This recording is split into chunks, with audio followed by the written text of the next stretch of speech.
बात करेंगे उत्तर प्रदेश की सीएम योगी आदित्यनाथ का मुंबई दौरे का दूसरा दिन आज है। दोपहर 12 बजे global investor summit road show में लेंगे हिस्सा। फिल्म निर्माता और निर्देशकों और कलाकारों से भी मुलाकात करेंगे। तो देखिए, ग्लोबल इन्वेस्टर समिट है और कहीं ना कहीं इस इन्वेस्टर समिट के लिए जगह जगह रोड शो करते हुए उत्तर प्रदेश के तमाम मंत्री नजर आ रहे हैं। इन्वेस्टर्स को लुभाने का प्रयास। तो मिशन निवेश पर सीएम योगी आदित्यनाथ इस वक्त मुंबई में मौजूद है। तमाम मंत्री उनके साथ मौजूद हैं और आज ये रोड शो होने जा रहा है। तो मुंबई दौरे का ये दूसरा दिन है सीएम योगी आदित्यनाथ का। दोपहर 12 बजे global investor summit road show में हिस्सा लेंगे, जिसमें फिल्म निर्माता, निर्देशकों और कलाकारों से मुलाकात करेंगे। क्योंकि कहीं ना कहीं देखिए, निर्माता, निर्देशकों के लिए भी उत्तर प्रदेश एक अच्छा इन्वेस्ट करने के लिए, वहां पर शूटिंग करने के लिए तमाम तरह के फिल्म सिटी का भी निर्माण लगातार किया जा रहा है उत्तर प्रदेश में। और ज्यादा से ज्यादा फिल्मों को वहां पर शूट करने के लिए लगातार सरकार कोशिश कर रही है। तो मुंबई दौरे का आज दूसरा दिन है और इस दौरान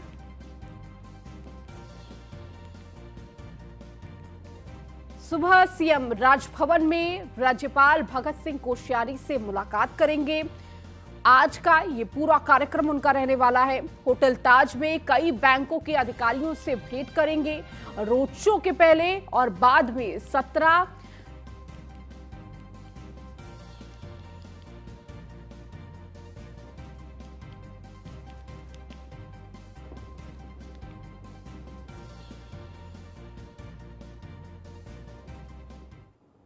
वहीं मुंबई दौरे के पहले दिन CM Yogi Adityanath pre UP GIS को संबोधित किया। निवेशकों से संवाद करते हुए कहा कि यूपी की ओर से निवेशकों का स्वागत है। यूपी में अभी निवेश का माहौल है।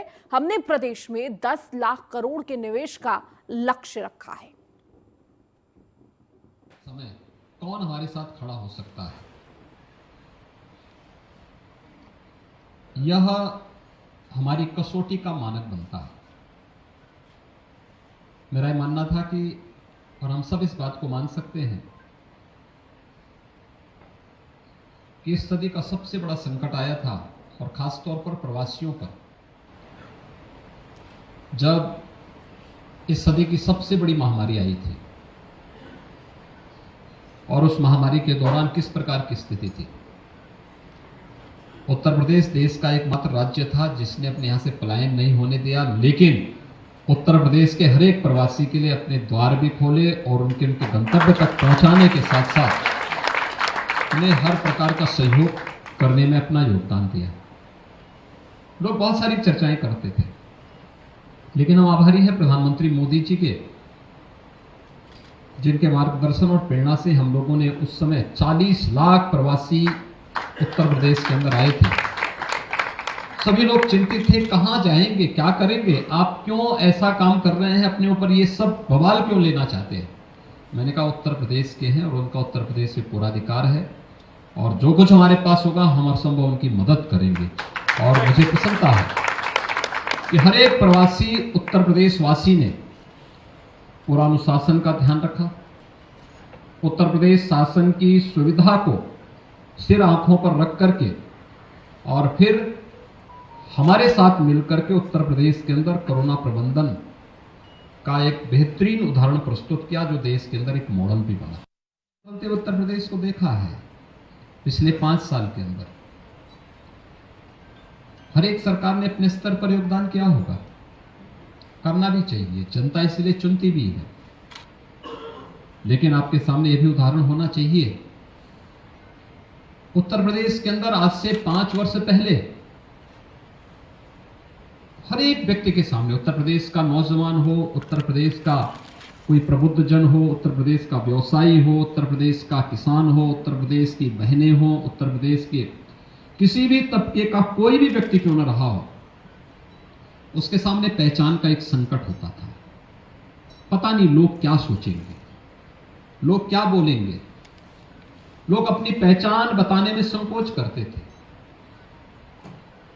लेकिन आज मैं कह सकता हूं कि आप देश के अंदर भी और दुनिया के अंदर जहां कहीं भी जाएंगे, उत्तर प्रदेश आपको उत्तर प्रदेश की पहचान से आप भी गौरवान्वित होते होंगे और उत्तर प्रदेश के नाम पर मिल रहे सम्मान से हर व्यक्ति इस बात को कहता है कि हाँ, उत्तर प्रदेश ने कुछ नया।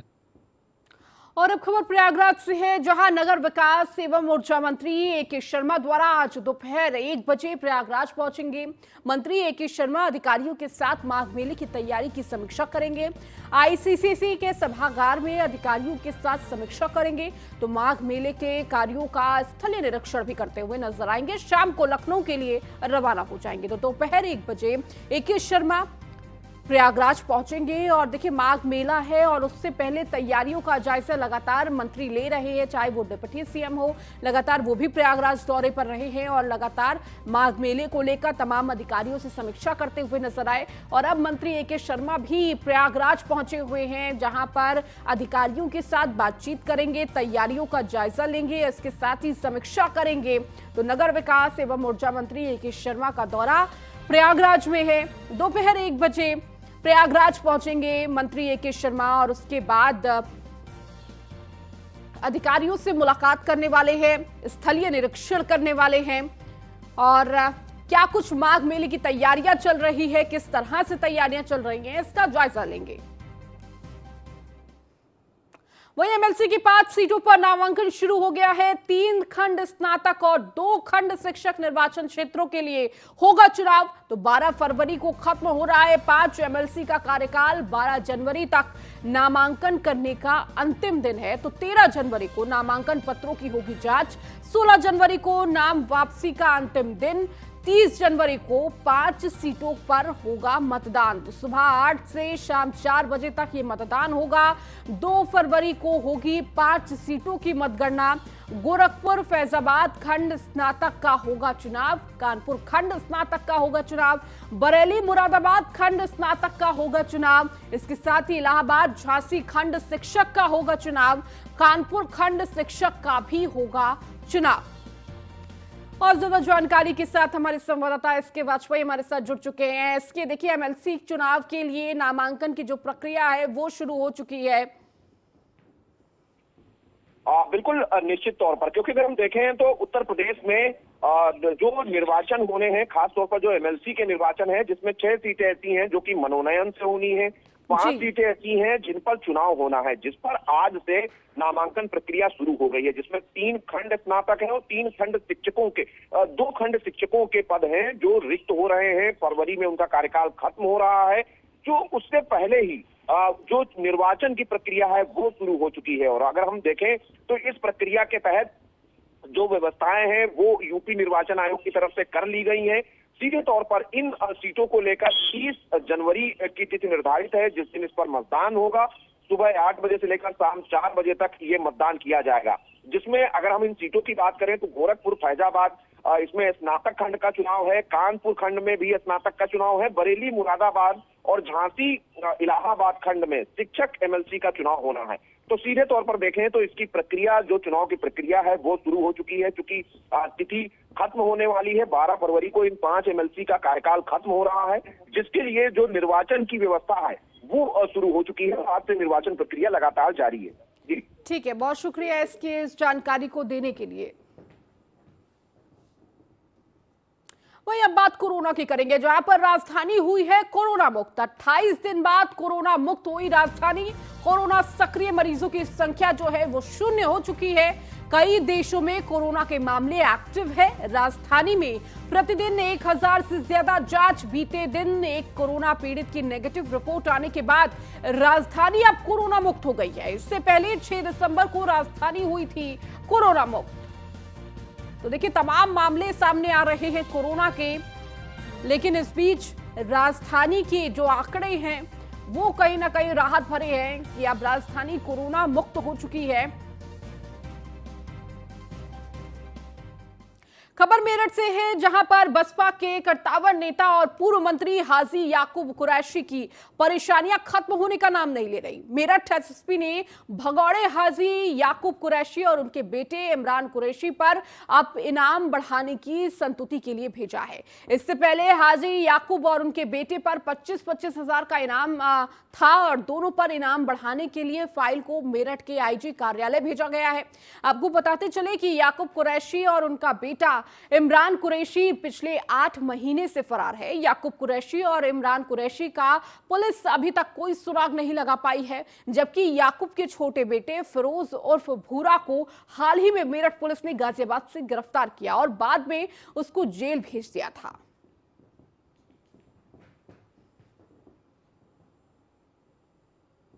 यूपी के सीएम योगी आदित्यनाथ का मुंबई में रोड शो। सीएम योगी ने खुद संभाली रोड शो की कमान। देश के बड़े निवेशकों को यूपी से जोड़ने के लिए करेंगे रोड शो। तो विदेशों के बाद आज से देश के विभिन्न प्रदेशों में ये रोड शो होगा। आज मुंबई में ये रोड शो होगा और पहला घरेलू रोड शो होगा। देश के बड़े उद्योगपतियों से मिलेंगे सीएम योगी। तो मुंबई दौरे पर इस वक्त प्रदेश के मुखिया हैं, जहां तमाम मंत्री भी उनके साथ मौजूद हैं। और देखिए, विदेशों में दौरा करने के बाद, वहां पर रोड शो करने के बाद अब बारी है अपने देश में घरेलू रोड शो करने की। G20 के लिए तैयार हो रहा है ओवैसी एयरपोर्ट। तो एयरपोर्ट पर चार्टर निजी विमानों की पार्किंग के इंतजाम। अंतर्राष्ट्रीय एयरपोर्ट पर G20 सदस्य देशों के राष्ट्रीय ध्वज भी लगाए जाएंगे। मेहमानों के स्वागत के लिए सांस्कृतिक कार्यक्रमों का भी आयोजन होगा। एयरपोर्ट पर बन रहे कनेक्टिंग रोड का काम सप्ताह भर में पूरा करने का लक्ष्य है। एलडीए और अडानी ग्रुप के अधिकारियों के बीच आयोजन को लेकर ये बैठक।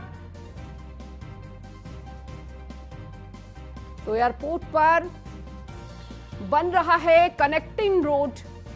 तो एलडीए और अडानी ग्रुप के अधिकारियों के बीच आयोजन को लेकर हुई है बैठक। तो G20 के लिए अब तैयार हो रहा है अमौसी एयरपोर्ट और किस तरह से तैयारियां चल रही हैं। एयरपोर्ट पर चार्टर निजी विमानों की पार्किंग के इंतजाम किए गए हैं।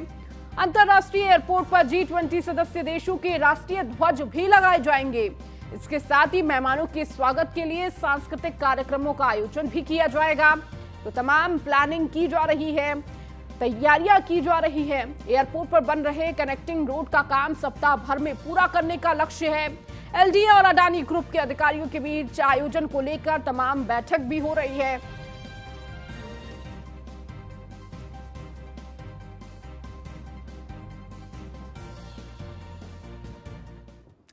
माइन मित्र ऐप को डिजिटल अवार्ड 2023 मिला है। खनन से जुड़ी अनुमति और निगरानी के लिए यूपी सरकार ने बनाया था माइन मित्र ऐप। 7 जनवरी को नई दिल्ली से विज्ञान भवन में राष्ट्रपति द्रौपदी मुर्मू देंगी पुरस्कार। सचिव खनन और मंडलायुक्त डॉक्टर रोशन जैकब को दिल्ली किया गया है आमंत्रित। यह award digital initiative for is of doing business वर्ग में दिया गया है। तो ये अवार्ड राष्ट्रपति के द्वारा दिया जाएगा, जिसके लिए आमंत्रित किया गया है।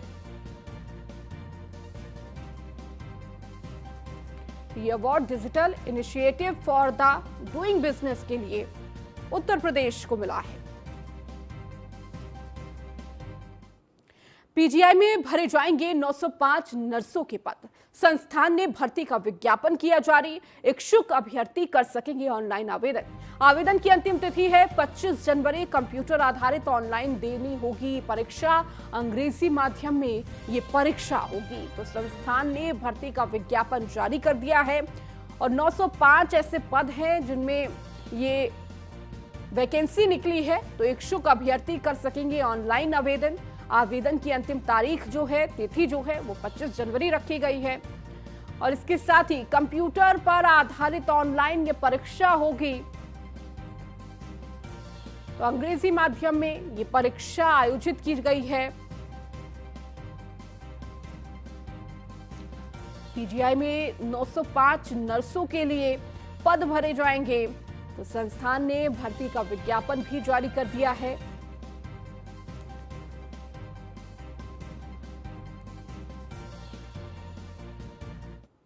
जमीनी विवाद को लेकर दो पक्षों में विवाद, दोनों पक्षों में जमकर लाठी डंडे भी चले। मारपीट में दोनों पक्ष के कई लोग घायल हुए हैं। दबंगों का धमकाने का वीडियो भी वायरल हुआ है। वीडियो में एक पक्ष को सरेआम धमकाता दिख रहा है दबंग।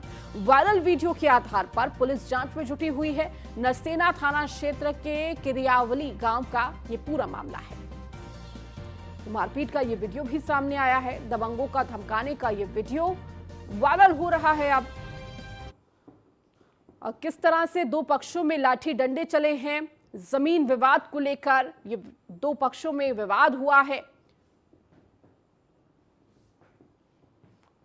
और ये वीडियो भी आपको दिखा रहे हैं जो लगातार वायरल भी हो रहा है, जहां दबंगों के धमकाने का ये वीडियो है।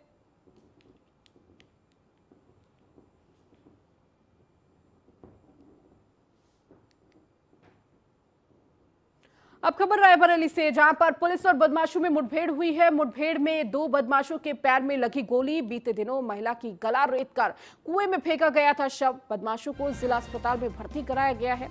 बछरावा थाना के रामपुर मोड़ पर ये मुठभेड़ हुई है। तो मुठभेड़ में दो बदमाशों के पैर में गोली लगी है।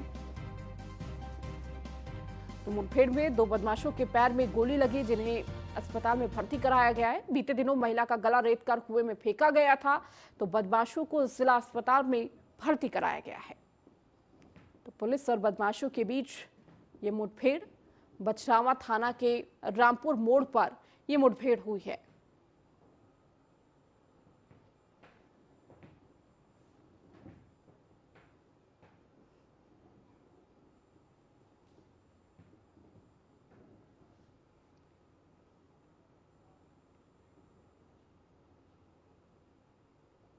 चलिए, इस बुलेटिन में फिलहाल इतना ही। बने रहिए न्यूज़ 1 इंडिया के साथ।